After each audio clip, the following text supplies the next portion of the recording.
Drum di di di di dum dum, I'ma pop it like good morning बच्चों and most welcome to another lecture of function. बच्चों हम लोग function में कुछ standard functions को देख रहे थे और उनकी ग्राफ की प्रॉपर्टीज को समझने की कोशिश कर रहे थे ताकि जब हम डोमेन के बेहतरीन क्वेश्चंस को बनाएं तो ये फंक्शंस की लैक ऑफ नॉलेज हमें प्रॉब्लम क्रिएट ना करे। तो आज उस स्टैंडर्ड टाइप ऑफ ग्राफ का आखिरी क्लास है और अगेन कल से हम लोग डोमेन के क्वेश्चंस पे बेहतरीन क्वेश्चंस के ऊपर आगे बढ़ जाएंगे और अपने टॉपिक को आगे लेके चलेंगे। तो चलो बिना देर किए स्टार्ट करते हैं अपने आज का लेक्चर। आप प्रेजेंट सर लिखना नहीं भूलिए और शुरू करते हैं अपने नेक्स्ट लेक्चर के बातों को।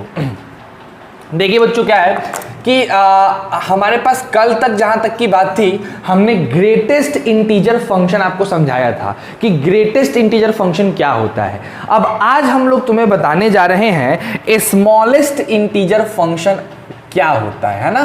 तो ध्यान से देखो एकदम, स्मॉलेस्ट इंटीजर फंक्शन किसको कहा जाता है, ठीक है। स्मॉलेस्ट इंटीजर फंक्शन क्या है, ठीक। तो देखिए इसको ऐसे लिखा जाता है, अगर f of x is equal to कहीं पे भी ऐसा लिखा हुआ तुमको दिख जाए टक टक इसके अंदर x, ये नीचे वाला डैश नहीं होना चाहिए।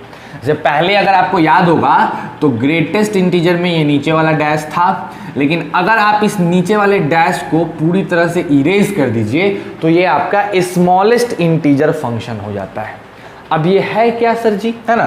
तो देखिए जैसे मान लीजिए कि हमने f के अंदर 1.3 डाला तो हमारा 1.3 का स्मॉलेस्ट इंटीजर आएगा। अब हम ये सोचेंगे कि 1 के अगल में 1 और 1.3 के बगल में 2, इस दोनों में से इस 1.3 से बड़ा इंटीजर कौन है। तो पहले सोचते थे कि 1.3 से छोटा इंटीजर कौन है, अब सोचेंगे कि 1.3 से बड़ा इंटीजर कौन है। तो कौन है, 2। तो यहां आंसर क्या हो जाएगा, 2 आ जाएगा।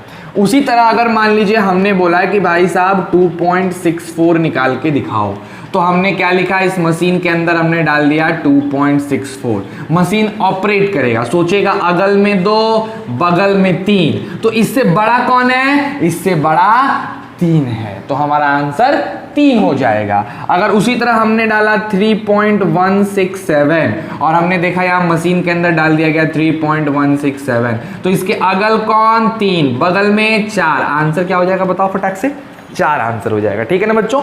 तो ये है तुम्हारा स्मॉलेस्ट इंटीजर फंक्शन का कहानी। अच्छा थोड़ा सा और डीप में जाते हैं।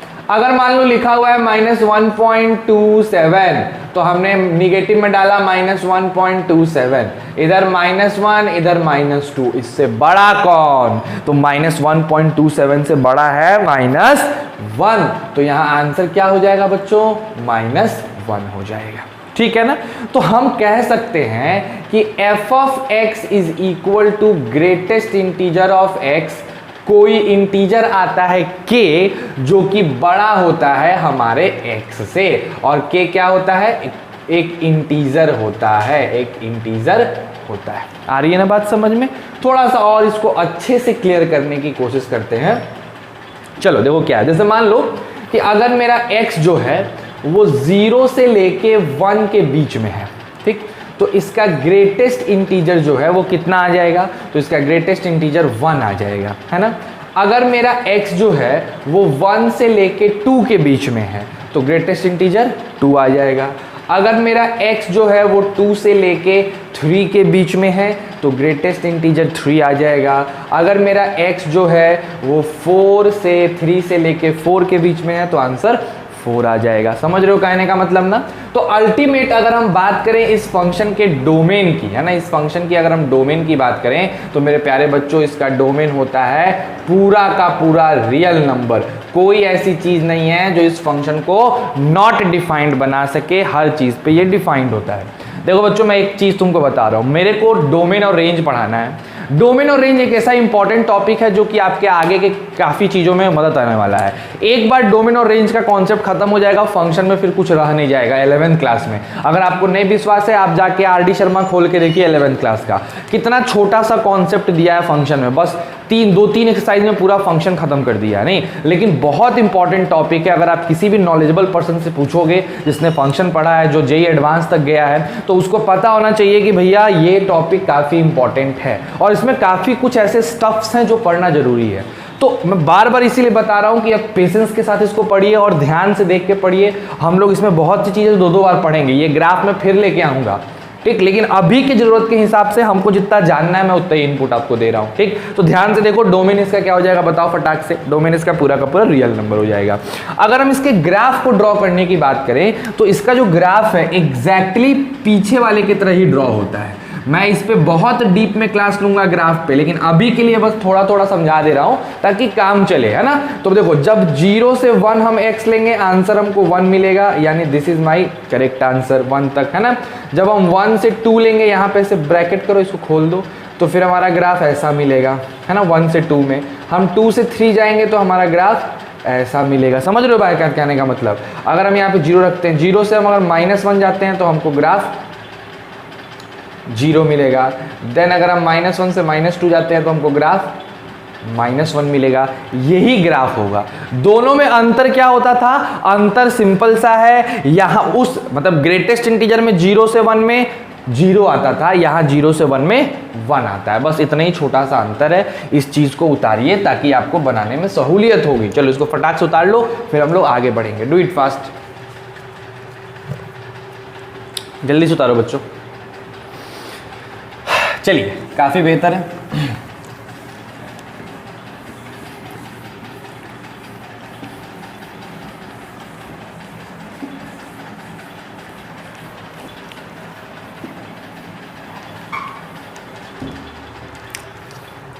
नेक्स्ट हम बात करने वाले हैं दूसरे नंबर पे, जो है हमारा fractional part function. Fractional part function क्या होता है समझने की कोशिश करते हैं और इस पे भी क्वेश्चंस करने की कोशिश करेंगे, ठीक है। एक बात बताओ, हमारे पास एक फंक्शन दे दिया गया f of x is equal to small bracket के अंदर x लिख दिया गया, ठीक है। और कहा गया इसका मतलब है कि जो भी x है उसमें से उसका ग्रेटेस्ट इंटीजर घटा दीजिए, x minus greatest integer of x कर दीजिए। समझिएगा मेरे बात को। f ऑफ x को दिखते हैं इस तरीके से, और इस चीज का मतलब होता है कि उस x में से उसके ग्रेटेस्ट इंटीजर को घटा दीजिए। अब हम अलग अलग वैल्यू को रख के देखते हैं कि कौन सा कैसा आंसर आ रहा है। जैसे मान लीजिए हमने x को ले लिया 1.2, ठीक। हमें निकालना है 1.2 का फ्रैक्शनल पार्ट, तो हम कर्ली ब्रैकेट के अंदर 1.2 रखेंगे, है ना। तो ये क्या हो जाएगा? ये हो जाएगा 1.2 में से 1.2 का ग्रेटेस्ट इंटीजर घटाएंगे, यानी 1.2 में से 1 घटाएंगे तो आंसर आएगा 0.2। तो हमारा 1.2 का फ्रैक्शनल पार्ट क्या हो गया बच्चों? 0.2 हो गया। ये ध्यान रखना है, ठीक है। अच्छा, दूसरा चीज, अगर हमसे कोई बोले कि भाई साहब 2.3 का निकालिए फ्रैक्शनल पार्ट, कोई दिक्कत नहीं। हमने कर्ली ब्रैकेट के अंदर 2.3 रखा।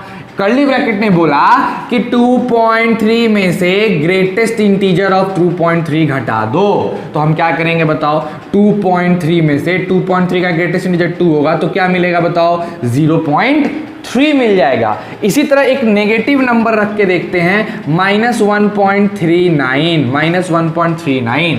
तो -1.39 का अगर हम फ्रैक्शनल पार्ट निकालेंगे तो -1.39 में से ग्रेटेस्ट इंटीजर ऑफ -1.39 घटेगा, तो -1.39, और इसका ग्रेटेस्ट इंटीजर बता दो जल्दी से, क्या हो जाएगा? -2 हो जाएगा। तो 2 - 1.39 यानी 0.61 आपका इसका फ्रैक्शनल पार्ट चला आएगा। अगर आपको यहां तक की चीजें दिख रही हैं, मेरे हिसाब से दिख रही होगी, 0.61 है, ठीक है।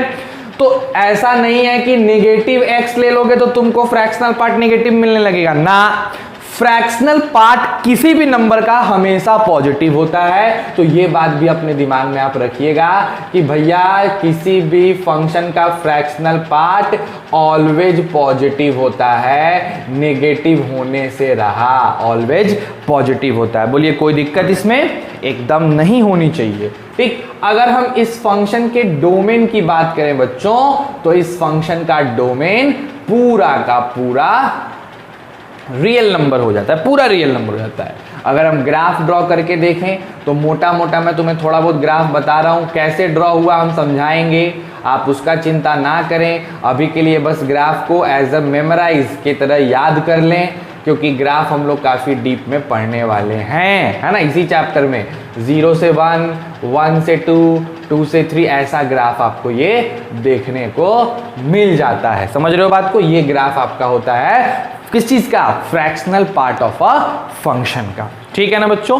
तो ये fractional part of a function हो गया। कृपया करके इसको उतार लीजिए ताकि इसके बाद की चीजें हम लोग डील करें, है ना। जल्दी उतारिए, चलिए।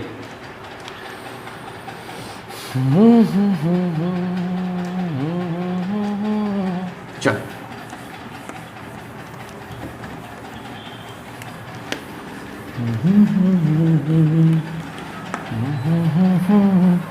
अब आते हैं फ्रैक्शनल पार्ट के बाद आज का जो तीसरा इंपॉर्टेंट फंक्शन है वो है सिग्नम फंक्शन, है ना बच्चों। कौन सी फंक्शन की हम लोग बात कर रहे हैं? सिग्नम फंक्शन की बात कर रहे हैं। सिग्नम फंक्शन के बारे में देखते हैं, ठीक है।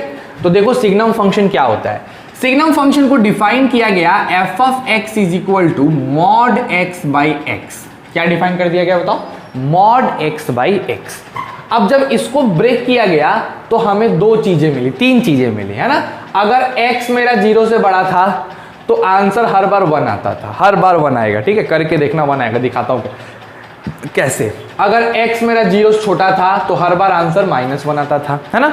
और अगर मेरा x 0 था तो इसको डिफाइन करके बोला गया कि इसकी भी वैल्यू क्या आएगी? 0 आ जाएगी। तो ऐसे फंक्शन को कहा गया कि ये मेरा जो फंक्शन है वो सिग्नम फंक्शन के नाम से जाना जाएगा, ठीक।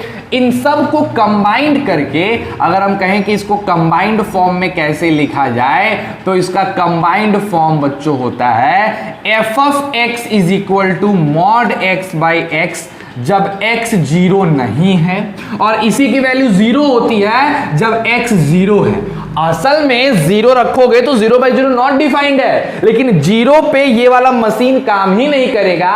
इसके लिए नया सिस्टम बनाया गया, बोला गया कि जब 0 है तो भैया 0 ही आंसर आएगा, इस फंक्शन को डिफाइंड बनाने के लिए। आ रही है ना बात समझ में? तो अगर हम इस फंक्शन के डोमेन की बात करें ना बच्चों, तो इस फंक्शन का जो डोमेन है वो पूरा का पूरा रियल नंबर है। कोई ऐसा नंबर नहीं है जिसके लिए नॉट डिफाइंड हो। क्यों? एक जगह था, अगर ये सिर्फ ये वाला होता तो 0 पे ये नॉट डिफाइंड हो जाता, लेकिन इसने बोला कि 0 पे हम ये वाली मशीन यूज ही नहीं करेंगे। ये डेफिनेशन में ही बात है कि हम 0 पे ये वाला मशीन यूज नहीं करेंगे। 0 आएगा तो हम क्या ले लेंगे? 0 वैल्यू ले लेंगे, हम ये वाली मशीन को ऑपरेट नहीं करेंगे। तो जहां पे ये नॉट डिफाइंड हो रहा था वहां पे करेक्शन कर दिया गया, बोला गया कि वो वाले मशीन को यूज करोगे तब ना नॉट डिफाइंड होगा, आप अगर इसको यूज करते तब ना नॉट डिफाइंड होगा। हम ये वाला सिस्टम यूज करने के बजाय डायरेक्ट 0 आंसर डाल देंगे, तो ये नॉट डिफाइंड नहीं हुआ, 0 पे भी डिफाइंड हो गया, ठीक। अगर हम इसके ग्राफ की बात करें तो जरा ध्यान से देखना इसका ग्राफ कैसा बनता है। जैसे ही आप 0 लेते हो 0 मिलता है, 0 से बड़ा लेते हो आपको 1 मिल जाता है, और 0 से छोटा लेने पे आपको -1 मिल जाता है। तो ये है हमारे सिग्नम फंक्शन का ग्राफ, है ना। एकदम ध्यान से देखना है। ये हो गया हमारा 0,1 और ये हो गया मेरा 0,-1। ये x है, ये x डैश है, ये y है, ये y डैश है। अब ऐसा क्यों होता है समझना। f ऑफ x जो है वो मॉड x बाई x है। कब? जब x मेरा 0 नहीं है। तो भैया या तो x आपका 0 से बड़ा होगा, तो कोई भी पॉजिटिव नंबर लोगे तो मॉड x बाई एक्स 0 से बड़ा है तो डब्बा नॉर्मल खुलेगा, x बाई एक्स हो जाएगा, कट के आंसर 1 आ जाएगा। लेकिन अगर आपका x नेगेटिव नंबर है तो मॉड x बाई एक्स यानी आपका डब्बा -x के साथ खुलेगा और कट के आंसर -1 आएगा।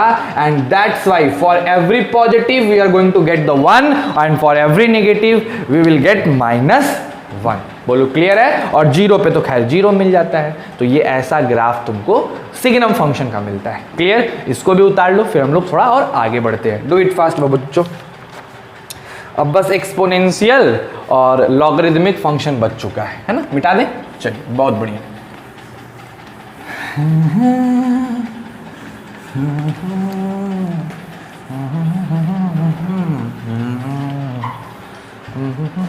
चलिए अब आते हैं हम लोग अपने 4th नंबर पे, जो है हमारा एक्सपोनेंशियल फंक्शन। कौन सा फंक्शन मेरे प्यारे बच्चों, बता दो फटाक से।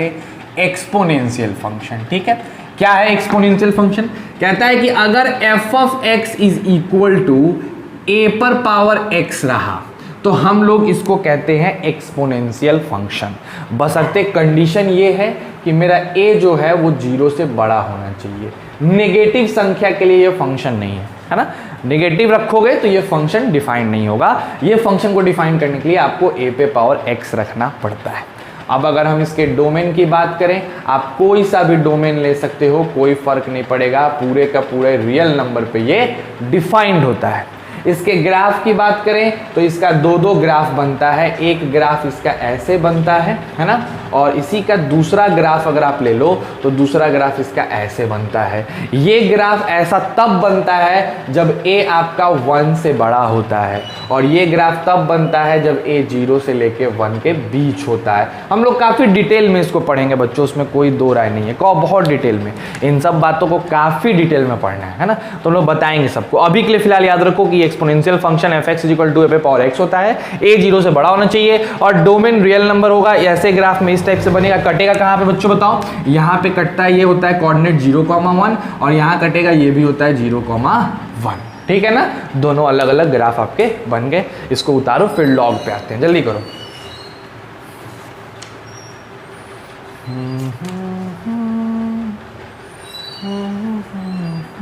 हो गया ना। चलिए बहुत बढ़िया।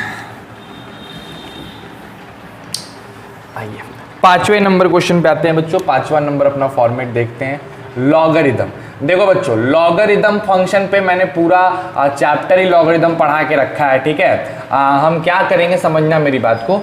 आज के डिस्क्रिप्शन बॉक्स में लॉगरिदम के जितने भी पार्ट्स हैं, जो लॉगरिदम का प्लेलिस्ट है, उसका मैं तुम लोग को डाल दूंगा लिंक, ठीक। अगर आपको लॉगरिदम बहुत डीप में पढ़ना है, आप क्लिक करके उस लिंक पे जाइए, वहाँ से आप पढ़ना चालू करिए, और जो भी दिक्कत आए हमसे क्वेश्चन पूछिए, ठीक है। लॉगरिदम मैं पढ़ा चुका हूँ, बट फिर भी एक बार आप ध्यान से उसको देख लेना, जरूर पढ़ लेना। मैं कहूँगा कि गारंटेड पढ़ लो, बिकॉज बहुत इंपॉर्टेंट है, ठीक। लॉगरिदम फंक्शन बाबू ऐसे लिखा जाता है, देखो कैसे, f of x is equal to log, सब चीज उस पर लिया हुआ, आप जाके देख सकते हैं, log x to the base a। अब ये डिफाइंड तब होता है जब आपकी x की वैल्यू, ये वैल्यू 0 से बड़ी होनी चाहिए। अच्छा, सिर्फ यहीं पे नहीं, एक ही कंडीशन है डिफाइंड होने का, दूसरा कंडीशन भी है। ये जो a देख रहे हो, ये a भी 0 से बड़ा होना चाहिए। तीसरा कंडीशन भी है इनके पास भाई साहब कि a आपका 1 नहीं होना चाहिए। अगर ये तीनों कंडीशन सेटिस्फाई कर रहा है तब जाके मेरा लॉगरिदम फंक्शन डिफाइंड होगा, अदरवाइज हम अपने लॉगरिदम फंक्शन को डिफाइन नहीं कर पाएंगे, है ना। अगर हम इसके डोमेन की बात करें तो आपको साफ साफ दिख रहा है कि भाई इसका डोमेन तो होगा r+। पॉजिटिव नंबर ही रख सकते हैं, नेगेटिव नंबर नहीं रख सकते हैं। अगर हम ग्राफ की बात करें मेरे प्यारे बच्चों, तो लॉगरिदम का ग्राफ ऐसे बनता है, एक ग्राफ ऐसे बनता है ना, और एक जो दूसरा ग्राफ एक और होता है वो आपका ऐसे बनता है। ये ग्राफ तब बनता है जब a 1 से बड़ा होता है, और ये तब जब a 1 से छोटा लेकिन 0 से बड़ा होता है। दोनों ही ग्राफ को उतार लीजिए, यहाँ पे 1,0 डाल दीजिएगा, यहाँ पे भी 1,0 डाल दीजिएगा। ये आपका लॉग का सिंपल सा, लॉगरिदम का सिंपल सा ग्राफ हो गया। अब आपको अगर इसकी प्रॉपर्टी पढ़नी है, इसके बारे में बहुत डिटेल में जाना है, डिस्क्रिप्शन बॉक्स में जाओ, लिंक लगा हुआ है, लिंक पे क्लिक करो, लॉगरिदम चैप्टर पे जाओगे, वहां पूरी प्लेलिस्ट है, 13-14 वीडियोस हैं लॉगरिदम पे, जाके बढ़िया से पढ़ो, उसके असाइनमेंट्स बनाओ, उसके क्वेश्चंस बनाओ, मजा आएगा, ठीक है। चलो उतार लो फटाक से बच्चों, इसको जल्दी से उतार लीजिए। लॉगरिदम वाला काम भी आपका लगभग हो गया। देख लूँ क्या मैं जरा, एक सेकेंड रुक जा, देखूँ जरा वीडियो चल रिकॉर्ड। ओहो हाँ, सही से हो रहा है, ठीक है। इसको मिटा दिया जाए बच्चों। चलिए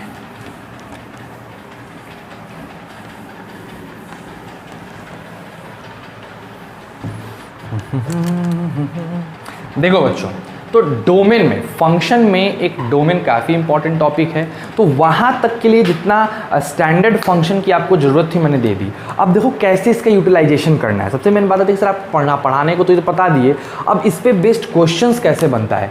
तो देखो ऐसा है कि आज की वीडियो मेरी इतनी ही है, ठीक, हमको बस इतने ही करना था। मैं बहुत मेहनत से समय निकाल के आप लोग के लिए वीडियो बना रहा हूँ, 15 मिनट 20 मिनट का, आज शायद मुश्किल से 20 मिनट का वीडियो हुआ होगा, अभी मुश्किल से 20 मिनट का वीडियो हुआ है।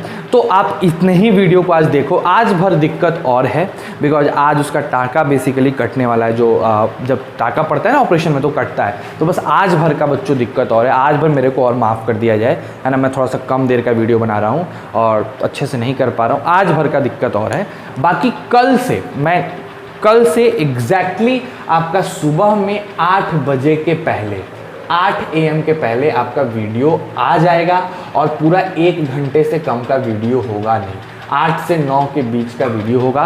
तो please it's a humble request, मैं ऐसे परेशानी में हूँ, दैट्स वाई मैंने ऐसा किया, अदरवाइज़ मैं नहीं चाहता हूँ कि आपकी क्लास अच्छे से बंक हो, ठीक। तो आज के लिए काफ़ी है, इतना ही रखा जाए। बाकी कल के क्लास में हम लोग देखेंगे कि किस तरीके से हम लोग आगे के डोमेन के क्वेश्चंस को बनाने वाले हैं। तो कल का क्लास काफ़ी इंपॉर्टेंट है। कल के क्लास में आपको असाइनमेंट्स भी मिलेगा और कल के क्लास में आपका सुबह में ही क्लास आएगा। कल से 8 बजे से पहले मेरा क्लास आ जाएगा। तो आज भर के लिए मेरे को माफ़ किया जाए। बाकी अच्छे से रहो, घर पे पढ़ो बढ़िया से और एंजॉय करो, अपने और अपने पूरे परिवार का ख्याल रखो। सबसे ज़्यादा इंपॉर्टेंट उनके स्वास्थ्य का ख्याल रखिए और आप अपने भी स्वास्थ्य का ख्याल रखिए। Stay safe and stay healthy.